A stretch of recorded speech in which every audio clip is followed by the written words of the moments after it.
Hello again.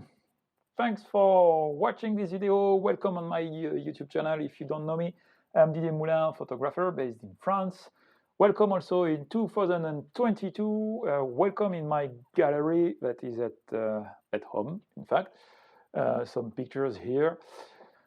Time for me to wish you the best for this coming year, 2020, this year actually. Time for me to wish you to take the best time you can with your friend, your family, with all the people you love, with your gear, taking pictures and appreciate everything that is around you and make good pictures or videos about this. For instance, let me show you this one that I made a few years ago.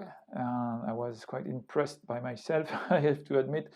It's one of my most beautiful picture that I did. I love this picture.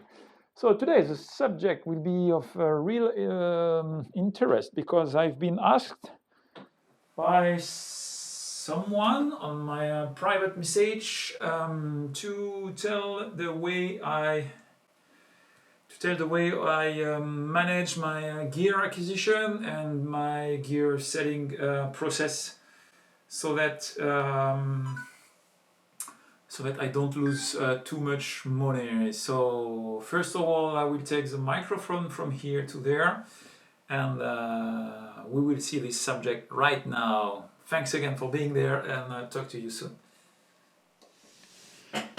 So here we are. So if you are like me, you love gear. Of course, I love photography first, but I have to admit I love gear. I love materials. I love taking in my hand very nice material, and I love also to change and to test and to see what I like, what I don't like, but I don't like losing money, and I think you are like me also. And so if you like the material, if you like the testing, having the choice, making your own opinion about a camera or a lens, and want to decide by yourself if you keep it or not, it's very important to have a great process of purchasing and selling your gear so you don't lose money.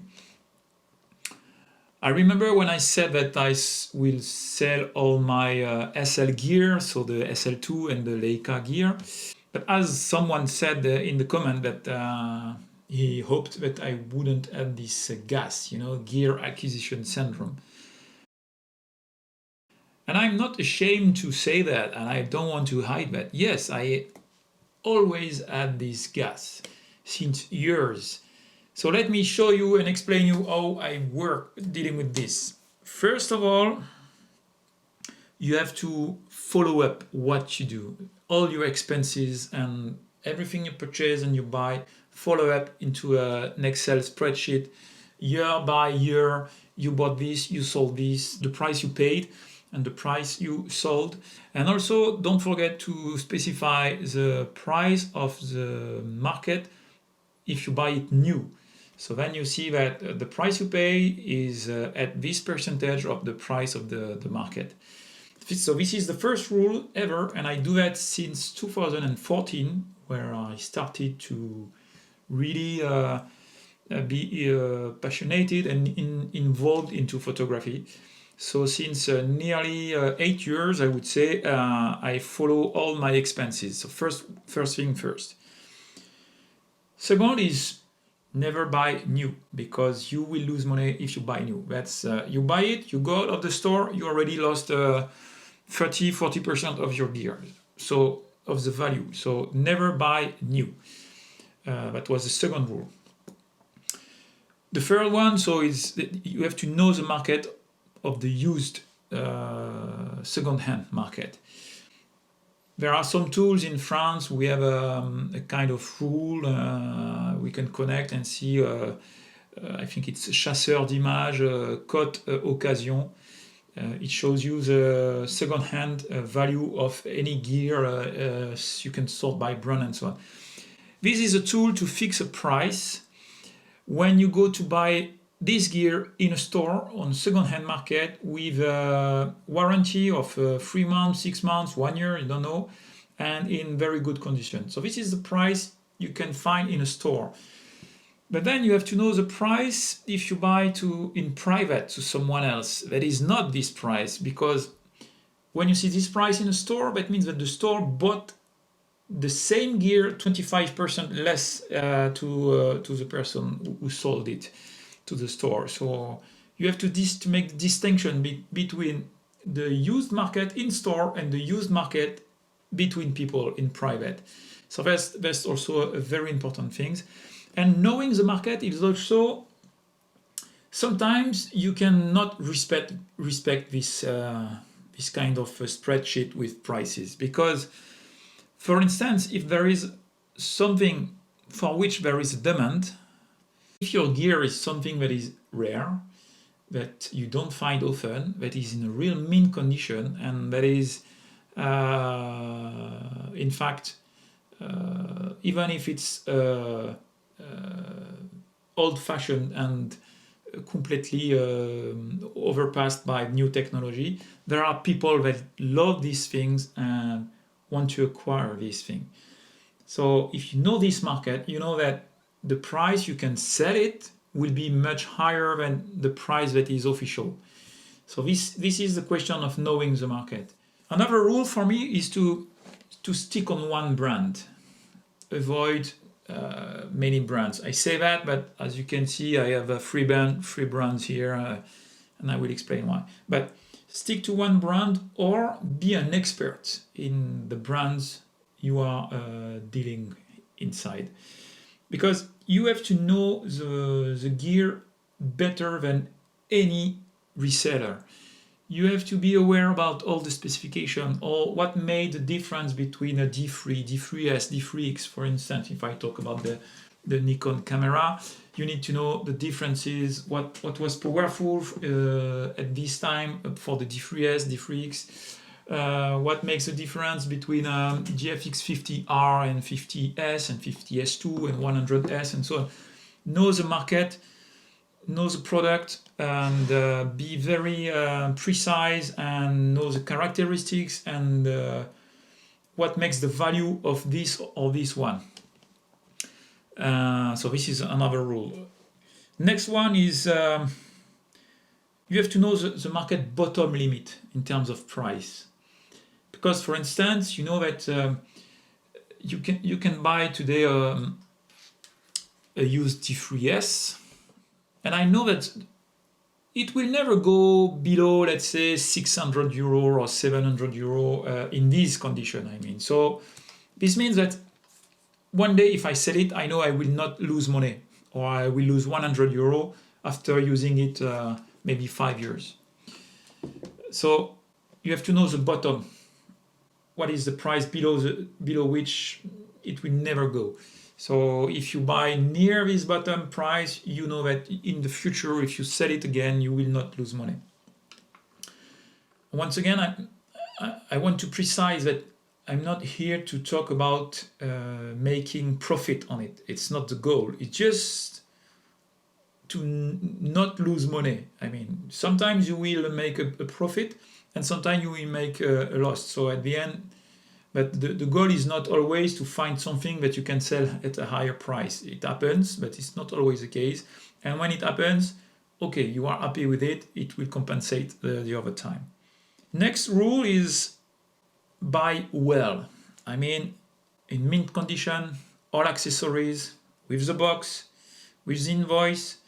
Buy a good product also. I mean, don't buy something that nobody wants. Don't buy a zoom lens that is completely soft even in the center, that you need to close to have something sharp in the center and so on. So this is linked, in fact, to the previous rule, that you have to know the gear, you have to know the product. So buy something that you know it's a very good product. Buy well at a good price, in mint condition. I have the box and so on, and also a good product that you know that it will always be interesting on the market. Keep in mind, buy something that is very good. Next rule is to use properly your gear. Be kind with them. I mean, if you want to sell it sell them in a very good condition, in the same condition as you bought them. Or if you buy them and you want to use them until you destroy them, it's another subject. If you know that you will never sell it, it's even though for me it's my work tool. I mean, if I have an appointment to make a shooting in a company or whatever, I will use my D3S, my D3X, or I will use my Lumix. I will use them very carefully, so I know that if I have to sell them, they are in a mint condition again. Okay, you can have an accident, you can break it and so on, it can happen, but daily take care of your gear, so you will be able to present them in a really nice condition. So the rule is take care of your gear. Next one is sell well. When you sell them, I mean sell well in a sense of be a seller. Tell a story about your gear. Take good pictures of it. Put it in a way that it illustrates the gear in a way that it is appealing. Share pictures you took with it, for instance. Precise that you have all the accessories, the box, and so on. Put everything that can help you to sell well your gear. Don't make an announcement, I'm selling my gear and it's 2,000 euro. No, tell a story about it, and it will help you to reach people that may find more interest in your gear than in someone else. Another rule is don't hurry. Don't hurry. Take your time. Don't, you see, I take my time to speak. Don't rush on a gear if you find it and say, oh, this is the gear I want since many years. Okay, it has some flaws and so on. So never mind. I take it because I really wanted it. I didn't find it any before. Don't hurry. If you find one, you will find another one, and so on. For instance, last week I was looking for a Nikon 24-70 VR, the last one. And I was hesitating, and I was with my screen, with my figures, and I was thinking, okay, if I buy this, how do I compensate, and so on. And I saw one on the internet at the store, and I saved this on my computer, and I was thinking. And the day I called the guy, he told me, oh, sorry, so it was on Friday. Sorry, the lens left the store on Monday already, so I forgot to take it out of the list, but yes, I sold it on Monday. And I said, oh, okay, I went too late, okay, and so I lost the business and this gear. But the day after, no, the same day, I had two gears in mind, and I also had the 300 f4 PF VR from Nikon. And I saw one since months in a store, very mint condition, box and so on. So I called the guy because this was on my list, the 24-70 and the 300, and the last one is a wide angle, but it's not urgent because I have the 23 from Fuji. It is a wide angle for now. So with Fuji I have the wide angle, and with Nikon I have everything else. But so I called this other store saying, I'm interested in the 300 millimeter. And while I was talking to him, I went to his web store, updated the page, and guess what? I found a 24-70 VR at a lower price than the one that I missed just before. So don't hurry, and I took it, of course. Don't be in a rush. If you lose a business, you will find something else. The same thing maybe later, and so on. So don't be in a rush and just buy because you want to. No, respect your conditions. If your conditions are this price or this aspect or these options or whatever, keep your condition in mind and don't deviate from this. If this is what you want to buy, don't buy something else that is close to that because it's there. Get focused, stay focused on what you want to buy. And I think the last one that is linked to the previous one. I say don't hurry, but then the last rule is when you find it, don't hesitate. So when I found this 24-70 VR at a lower price, mint condition, the guy told me by phone, okay, look, it's in the store. I will take it with me. Yes, I know the guy who sold it to us. It's a customer of us. He bought it, he didn't use it, and he switched to the hybrid system. So now I have it for sale.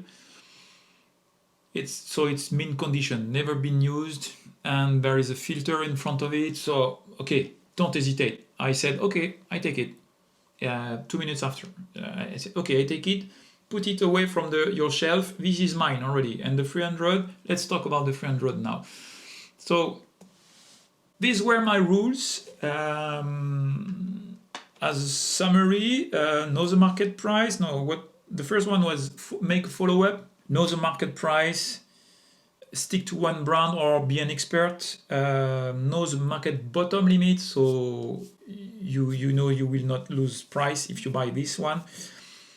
Then it was buy well, mint condition and so on. Use properly, sell well, and don't hurry and don't hesitate when you get the opportunity. And let me share with you some figures. For instance, since 8 years, I bought 13 cameras. I bought 82 lenses. The rate between the cost of what I own compared to the cost of the new is around 40%. So that means if I have, if the market price of the new product is 10,000 euros, in fact, the cost I paid for that is 4,000 euros, 40%. So this is something you have to follow up in your spreadsheet, just to be sure that you are not too high, because if what you own is 70% in terms of price compared to the new, it's not good. If you are below 50%, then you are okay. You know that you buy, you sell, you buy, you sell, and you don't lose money. So thanks again for watching this long video. Sorry again. Don't hesitate to ask me for a new subject that you want me to address. Don't hesitate to ask me for a new review, even if it's old gear. I can make a review of it. And yes, the last point is that doing this, never buying new, you are always late with the market. But who cares? I mean, when the D3S and X were launched, the people who had them were professional and they were making great pictures with it. And then there was the D4, D5, D6, Z9. But okay, today you can use them and still make nice pictures. The GSPX 50R is already old today, but I mean, look on Flickr. Wow, you see amazing pictures made with this camera. So it's not the last one will not make you a better photographer. Okay, it can help you make better pictures with IBIS, for instance, with better ISO, with better dynamic and so on. Okay, you can have better quality in the image, but the quality of the picture itself, it's you, whatever the gear you have. So don't be afraid to be late with the market. Take pleasure with what you will get and go with it and try to use it at 100% of the capacity. That was the last word. See you in the next video. Thanks again for joining me. Don't forget to like, subscribe. This will help my channel to survive on the YouTube planet. See you. Goodbye.